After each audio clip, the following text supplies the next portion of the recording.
Hey guys, I'm Angela and welcome back to Hobby Night. This week, we found out more about the Warhammer Plus app, how much it's going to cost, when we're going to be able to get it, so let's go ahead and talk about it in this week's Warhammer News.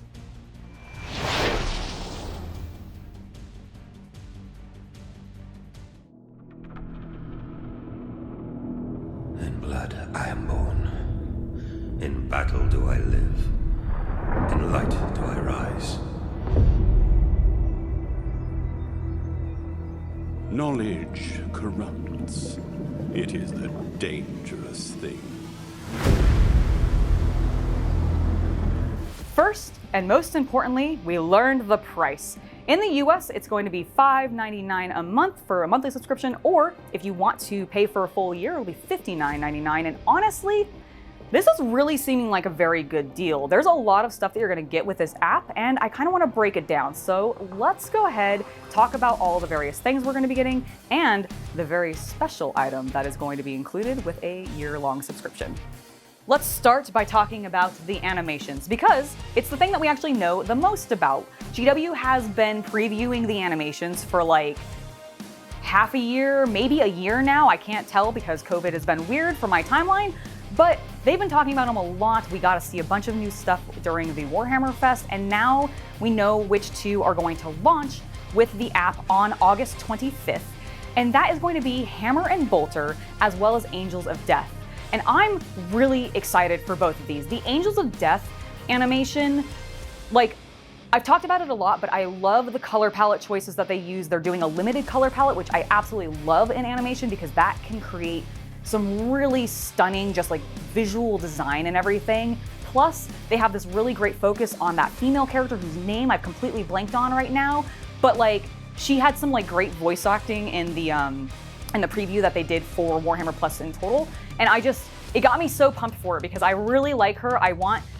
She would be a good option for maybe a cosplay or something. That would be really cool.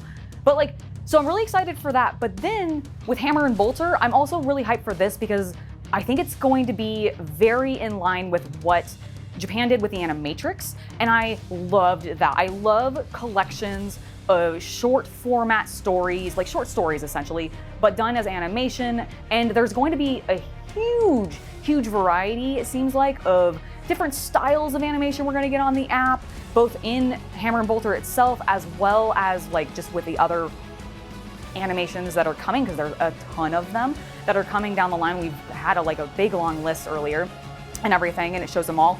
But like, it's going to be really cool, and I'm really looking forward to these, and I want to see a lot more. So I hope this is successful for them because I want more animation. I love seeing like other things, like other hobbies that I'm into suddenly put into new media, and this is right in that direction. I'm super hyped, you guys. Hey guys, I hope you're enjoying this video. If you're new here and you want to see more content like this, make sure to hit that subscribe button and the bell icon for notifications. And if you've enjoyed this video specifically or hated it, let me know down in the comments, and go ahead and hit the like or dislike button. But I also wanted to talk today about my Patreon, where if you want to see behind the scenes content, including photos and vlogs, as well as an opportunity to help contribute to a brand new series that will be happening on the channel sometime soon, where I am going to be building a brand new army, and my patrons are going to have an opportunity to help me choose which army, what colors to pick, and various other things to vote on. So if you're wanting to make sure to get in on that action, go ahead and check out the Patreon link down in the description below. And I believe voting for the new series will be coming up soon, possibly at the end of July. So if you're wanting to get in on the first of all of the polls and everything and really help me pick that army, make sure to go ahead and check out the Patreon. Thank you guys so much for watching. Now let's get back to the video. And then after the animations, I found out that my arch nemesis, Louis Sugden, is going to have an awesome masterclass painting show on the app, and I am so excited for that because I want to learn from her. She does amazing stuff, and I am really I like to cover on my channel stuff that is more leaning towards beginner-friendly stuff, getting things table ready so you can just get playing with some painted models and have them look cool. She sounds like she's going to be going into a lot more detail, going into specific techniques and stuff, and her painting style, if you have not checked her out, is amazing. And I am super excited to learn from her, so I'm very looking forward to this new show. Now, she's not the only person getting a new show. We are also going to have a show that is called Loremasters, and I can't remember the host name off the top of my head, so I do apologize. But that one is going to be all about lore, which I think is pretty cool. It's the thing that I'm frankly the least interested in for everything for the Warhammer app, simply because there's plenty of like lore theory crafting kind of stuff already on YouTube. So this is the thing that I'm like, I don't know how well that show is going to do. But they're also going to have Warhammer Age of Sigmar and Warhammer 40k battle reports, and a show just called Battle Reports. And I'm looking forward to this. I'm hoping that they bring in guests. I'm hoping that maybe they do stuff with YouTubers to basically add variety in, because my one concern right now is just that it's going to end up being like the same 2 to 4 people. And I know that can work sometimes with certain people, but I don't know. I want to see variety. I want to see them expand out. I want to see them involve the community in this kind of stuff. I think that would be a really good opportunity for them to do that. Now, I don't know if they'll be able to because it's behind a paywall with the subscription service or not, but it's an interesting idea. I'd love to see them explore it and actually get the community involved in some of these shows, especially the Battle Report one, just because that would allow them to showcase a bunch of people's different armies, play styles, etc., and it could be really, really cool. Hey, have you wanted to read old White Dwarf issues or maybe classic publications from GW? Well, the Warhammer Plus app has you covered, because they're going to have the Warhammer Vault, where they're going to be adding content, I think on a weekly basis actually, and it's going to be a bunch of the old content as well as I think eventually some new stuff.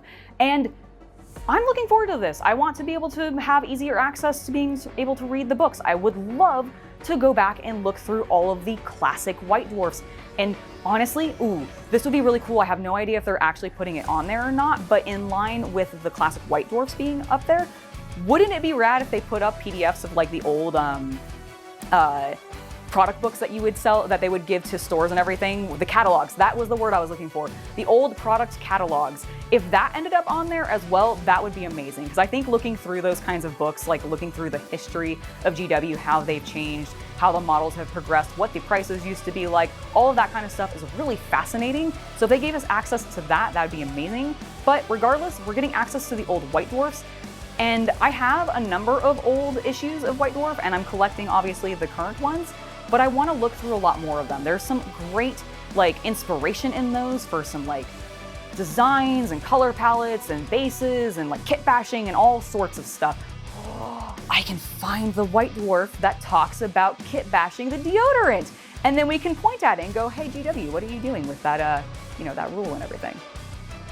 And probably the most grateful thing that I am to see from the Warhammer app, or the Warhammer Plus app, is the fact that the Warhammer app and the Age of Sigmar app are in fact going to be combined into it, and you'll be able to have your list building and put your codexes into it and all that kind of thing through the Warhammer Plus app, so that you're not having to have multiples of them. That is fantastic news. I absolutely wanted to see it, and I'm really glad that they've actually done it. I wish there was like a premium option or something for the subscription service that would allow that particular aspect of it, of having access to those apps, to also include, hey, you've done a year subscription, here's all of the codexes, so that you can just list build and army plan and use whatever armies that you have without really having to worry about it, and not necessarily needing to pick up the book. Of course, if you want to, you still could. I, as a collector, probably would, but I also think having just like really super easy access to everything would be amazing. I don't expect GW to actually do this, of course, because I think it's just not in their wheelhouse of things to do, but it would be really, really cool. And regardless, it is nice to see that both apps are coming to the Warhammer Plus app, so that it's all in one place. And then there was the premium access to official Warhammer events, which I think gets you some like exclusive goodies, early access to some things. I think you get like VIP access and lines and that kind of stuff. So it's really cool. I mean, if you're an active like tournament player, then it could benefit you really nicely, but I suspect everybody who's an active tournament player will probably want to take advantage of this, so it'll probably not actually do that much in regards to like making things faster or anything like that, so who knows, but at least it's a nice add-on. All right, it's time to talk about the main event and what I think really makes the Warhammer Plus app a really, really, really great value. If you subscribe for a year, you get access to an exclusive miniature. There are 2 that are going to be as options for the first year of subscription, and one of them is the amazing assassin in the sister statue. Holy cow, that's the one I'm getting. I have to get that one. Sorry, Ork fans, sorry. The Mega Boss is very cool, but that statue looks super rad, and like, I really, really want to paint it. Like, it looks like it'd be so much fun. I already actually have assassins for my Imperial list, so I can run them with my Hobby Knights, but I mean, who wouldn't want to have this really cool one where he's literally perched in like a crumbling Sister of Battle statue? It looks so rad. It's like those statues, sorry, they're not statues, they're miniatures. Those miniatures are, I think they've advertised them as at least a $25 value. Like, that alone to me, between the fact that you get a discount if you do a year subscription, like if you just pay the $60, that is a better deal than trying to do the $5.99 or $6 a month and everything like that. So between the fact that you can get the year deal and the miniature, and not only do you get that miniature, if you stay on for another year after that, I do think they are saying that you're going to get access to another exclusive miniature. I don't know if that is going to like continue every year. I don't remember if they said specifically that it would go on like indefinitely, like every year you're subscribed, you always get a new mini, but at least they have a couple of them planned, and that's pretty cool because, I mean, that's at least just showing that they're forward planning and everything. But like, let me know what miniature you would be most interested in getting, because I mean, I'm getting the assassin. I've already said that. It's very obvious. I am super in love with it. It looks amazing. The Mega Boss does look really cool though, you guys. Like, he really is awesome, but like, I think I have seen that assassin model somewhere before, maybe as potentially another exclusive, like they only bring that one out when they're doing like an exclusive, there's only one way to get this kind of thing, but it looks so cool and I can't get over it. I guess I'm going to have to sign up for the Warhammer Plus app to make sure that I definitely get one. All right, well, that has been it for the Warhammer news. I am pretty excited about the Warhammer Plus app. Let me know your guys' thoughts below in the comments. If you guys have liked this video, make sure to subscribe and hit the like button, or if you disliked it, hit that dislike button. And I wanted to make a small announcement about a small change to when the hobby videos are going to be happening. After the 4th of July, we are going to be moving the hobby videos to Fridays. So be looking forward to that as we expand out content and everything. I'm really hyped for it. Hope you guys are too. And I wanted to say thank you to all of my patrons before I head out. All of these lovely people here. Thank you guys so much for supporting us. If you'd like to get your name listed here, get additional behind the scenes content and all that, then make sure to check out my Patreon. But in the meantime, you can just subscribe to the channel for more, and I'll see you guys next time. I've been Angela. Have a wonderful day. Thanks for watching Hobby Night. Bye.